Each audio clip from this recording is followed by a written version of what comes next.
welcome to episode 6.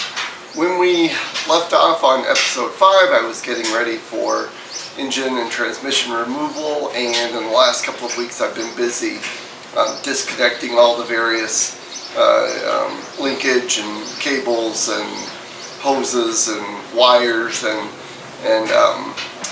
this morning engine transmission are coming out.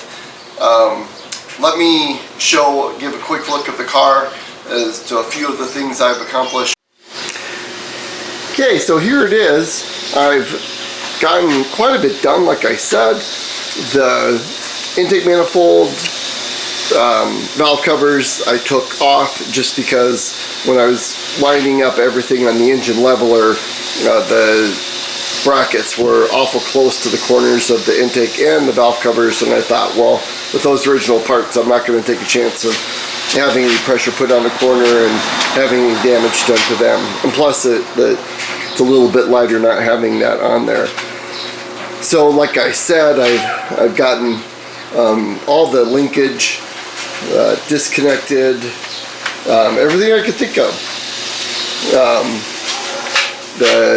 I was able to get the passenger side header off. There was lots of clearance for that, and it appears that it's undamaged. Everything got pushed over from right to left, and now on the driver's side, not so lucky. The header's been punched into the shock tower, and there's a nice, at least one gaping hole in the header that I'm going to do some research and see if I can find a shop that can repair that.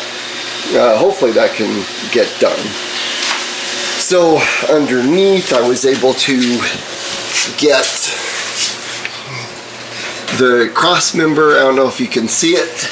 The cross member's been removed. I've got a coat hanger supporting the transmission, so when I drop the car off of the jack stands, all I have to do is cut the wire to the coat hanger. After the engine hoist is already bolted up to the motor, I can get it adjusted, cut the wire, and the transmission should come right out. The parking brake, all the linkage is there. I'll tidy it up as we go. There's the exhaust. Everything is just freely supporting. I got some really cool images of the floor pans. They are clean. That there's undercoating that was applied, and everywhere underneath the undercoating is nice fresh metal. It appears that looks to be, I don't know why it wouldn't, the original red oxide paint that's underneath all of that. So I think my plan is to get it dry ice cleaned, certainly have all of this undercoating and grease and dirt removed, so that when the bodywork comes and all the work, sheet metal replacement that needs to get done, it'll be able to begin with a nice clean car.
Okay, so unfortunately, the battery expired about 10 or 15 minutes before we were able to pull the motor out. prior to all of that, I had taken the drive shaft out. I disconnected the transmission lines, coolant lines, and a few other things. I'd taken the bolts out of the cross member for the transmission, and of course the bolts for the motor mounts. And so when it came to that, it lifted right out. I had no idea that the battery had died, but by that time it was done, and we got the motor transmission put in the back of a truck, and it is now in storage. When it comes time to take it apart and see what it needs, that'll be a future episode. Okay, so here's a little better view of the engine compartment with the motor removed. I've got a few odds and ends to still take out. I may leave the motor mounts in just as a something to use for helping get the frame straightened, but really there's not much other than that. The master cylinder's got to come out, and all the brake lines. I'll probably take the steering column out. It got shoved into the sheet metal on the driver's side apron, so I probably get all of that out just to get a nice clean start. But these cars are so easy to work on. This really was a breeze to take out, and was just actually just a lot of fun. So from this view, kind of get an idea of how much damage was done to the right side apron and engine compartment sides. The shock tower, I do have a replacement from a 65 San Jose Coupe that I got both shock towers from, and they're clean and rust free, so I have those. I do have the core support that is an NOS piece plus the lower frame support, so I am looking for NOS, if I can possibly find it, of the battery apron and frame rails from the passenger side. And I was told by a Shelby restorer that really it's best if those can't be located, and it's a tough call, but go with the Dynacorn. And I guess the Shelby guys are doing that as a last resort, so if I have to, I will do that too. I'm just looking for proper fit, and that except for date codes, that when it's finished, it would be difficult to tell that the sheet metal replacement happened, although I'm obviously not going to keep it a secret. Okay, so I think that's going to put a wrap on episode 6.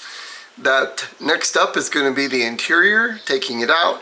I'm going to probably put that into 2 parts. Part 1 is getting the instrument cluster, everything inside the dash taken out. I'm going to preserve the wiring.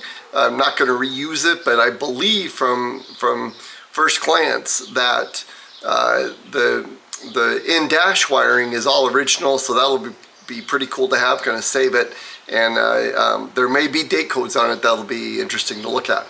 Then part 2 will be getting the rear out of the panels, out of the car, get the carpet out, the sound deadener, and really the goal is getting the car down to a rolling shell before it gets off to the body shop and starts sheet metal replacement. There's going to be pretty neat things to see: the override traction bars, the cables and everything for the axle limiting cables and the eye bolts, the brake ducts that were installed originally.